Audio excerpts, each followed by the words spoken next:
नमस्कार दोस्तों, कलयुग के चमत्कार संतों की वाणी में आप सबका स्वागत है। दोस्तों, हम सुन रहे हैं महर्षि नारद जी द्वारा बताए जाने वाले कार्तिक महात्म्य के बारे में। हमने कल के 6वें अध्याय में स्नान करने के नियम सुने। आज सुनेंगे हम 7वें अध्याय में कार्तिक व्रत नियम क्या है, इसके बारे में नारद जी क्या बता रहे हैं। आइए सुनते हैं। इतनी कथा कहकर नारद जी बोले, हे राजन, अब कार्तिक व्रत नियम हैं उन्हें सुनिए। सब प्रकार के विषय भोग की जो मांस, शहद, राई तथा नशा करने वाली वस्तुओं को त्याग देना चाहिए और पराया अन्न द्रोह विदेश में रहना छोड़ देना चाहिए। देवता, वेद, ब्राह्मण, गुरु, गौ, व्रती स्त्री, राजा और बड़ों की निंदा ना करें। दाल, तिल, तेल व बाजार से खरीदा पकवान, भाव व शब्द से दूषित वस्तुओं को त्याग दें। मांस, चूना, जंभीरी, मसूर, बासी अन्न भी छोड़ दें। बकरी, भैंस व गौ के दूध के अलावा अन्न, दूध तथा ब्राह्मणों का कुआं, पृथ्वी से पैदा हुआ नमक छोड़ देना चाहिए। तांबे के पात्र में रखा हुआ दूध, पोखरे का जल और अपने आप पकाया हुआ अन्न मांस की तरह है। कार्तिक व्रती को ब्रह्मचर्य से रहना चाहिए। पृथ्वी पर शयन करना चाहिए, पत्तों पर खाना चाहिए और चौथे पहर भोजन करना चाहिए। सिर्फ नरक चौदस के दिन ही तेल की मालिश करनी चाहिए। प्याज, घिया, बैंगन, कुम्हरा, कटेरी, तरबूज और कैथ ये फल कार्तिक में त्याग दें। एक से अधिक बार पकाया अन्न भी नहीं खाना चाहिए। इस प्रकार उत्तम रीति से कार्तिक का व्रत करने वाला अनंत पुण्यों का भागी होता है। यहाँ उत्तम पुत्र, नाती, धन धान्य को प्राप्त करके अंत में वैकुंठ को जाता है। यमदूत उनका नाम सुनकर कांप जाते हैं। कार्तिक में व्रत करने वाले को 100 यज्ञों के समान श्रेष्ठ फल मिलता है। इस व्रत को करने वाले को अन्य तीर्थों की आवश्यकता भी नहीं है। इति कार्तिक महात्म्यम 7वां अध्याय। तो दोस्तों, ये थी कार्तिक मास के 7वें अध्याय की कथा। महर्षि नारद जी द्वारा बताई गई इन बातों को कार्तिक का व्रत करने वाले को इन नियमों का पालन करना चाहिए।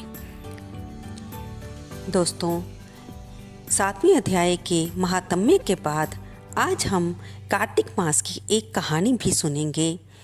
ये कहानियाँ हमें कार्तिक मास में व्रत रखने वालों को जिन जिन लाभों की प्राप्ति होती है, जिन पुण्यों की प्राप्ति होती है, इस बारे में बताती हैं। इनसे हमें श्रद्धा जगती है और कई बार हमारे मन में भी प्रेरणा आती है कि अगर हमें किसी चीज़ की कमी है तो हम उसका संकल्प लेकर इस व्रत को धारण करके या कार्तिक मास के किसी नियम को अपनाकर भगवान से अपनी उस आशा को पूरी करने की प्रार्थना करें। आइए सुनते हैं वो कहानी। एक बुढ़िया माँ थी जो कि कार्तिक मास में गंगा स्नान करने के लिए जाया करती थी। वह अकेली रहती थी, उसके साथ रहने वाला उसके परिवार में कोई भी नहीं था। इसलिए भगवान कृष्ण उसका ध्यान रखते थे।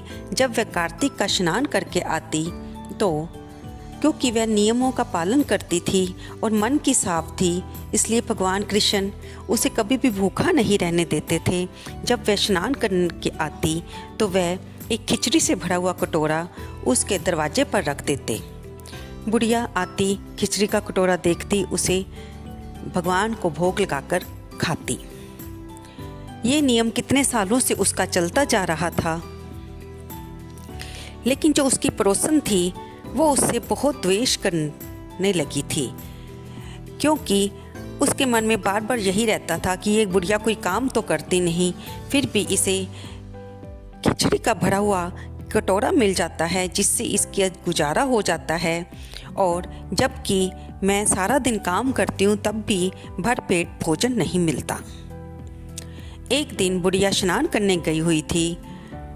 जब भगवान खिचड़ी का कटोरा रख कर गए तो उस पड़ोसन ने वह खिचड़ी का कटोरा पिछवाड़े फेंक दिया, झोंपड़ी के पिछवाड़े फेंक दिया। बुढ़िया माँ आई तो वह खिचड़ी का कटोरा ना देखकर उदास हो गई, लेकिन उसने किसी से ना कुछ कहा ना कुछ पूछा।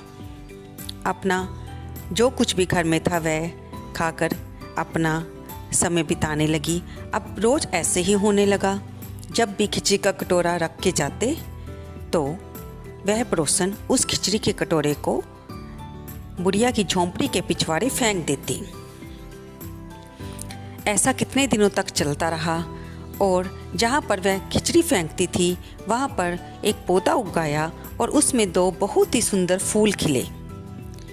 एक दिन राजा उधर से गुजर रहा था, उसने वह 2 फूल देखे तो उसका मन उन फूलों की तरफ बहुत आकर्षित हुआ। उसने वह फूल तोड़ लिए और जाकर अपनी रानी को दे दिए। रानी उन फूलों के सूंघने से ही गर्भवती हो गई। राजा बहुत प्रसन्न हुआ। समय आने पर रानी ने 2 पुत्रों को जन्म दिया, लेकिन आश्चर्य की बात वे लड़के कुछ भी नहीं बोलते थे। जैसे जैसे वे बड़े होने लगे ना वह किसी से बात करते, बस आपस में ही खेलते रहते। थोड़ा और बड़ा होने पर वह इधर उधर घूमने के लिए भी जाने लगे। वे जब भी जंगल में जाते तो बुढ़िया की झोंपड़ी के पास से गुजरते। इधर बुढ़िया का ये नियम ही बन गया था कि वह रोज़ स्नान के बाद आने पर खिचड़ी का कटोरा ना मिलने पर पूछा करती, कहाँ गई मेरी खिचड़ी, कहाँ गया मेरा कटोरा। अब जब दोनों बालक बुढ़िया को जे कहते हुए सुनते तो वे उससे कहते, हम ही है तेरे बाल खिचड़ी और हम ही हैं तेरा बेला।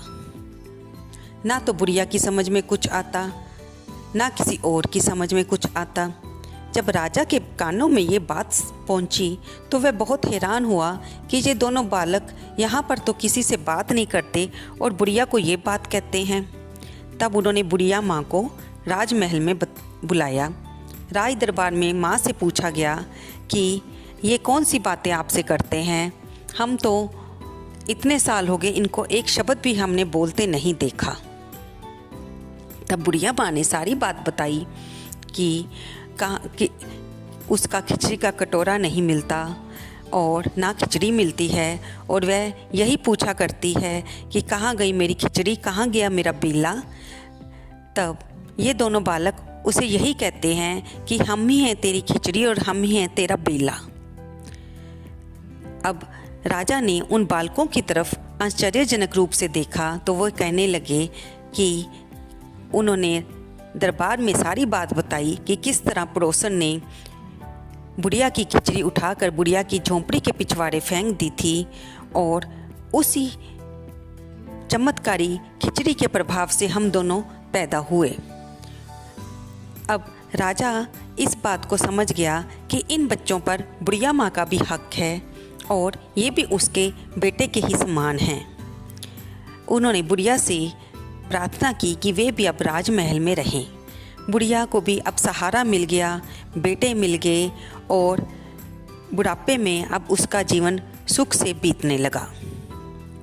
तो दोस्तों, जैसे कार्तिक मास का स्नान का नियम निभाने से बुढ़िया माँ को सुख की प्राप्ति हुई, वैसे ही कार्तिक के भगवान कार्तिक मास में नियम और व्रतों का पालन करने वाले के भी सब दुख हरें और उनको सुख की प्राप्ति हो। दोस्तों, आपको ये वीडियो कैसी लगी कृपया कमेंट बॉक्स में अवश्य लिखें। इसे लाइक करें, शेयर करें और सब्सक्राइब करें। धन्यवाद दोस्तों।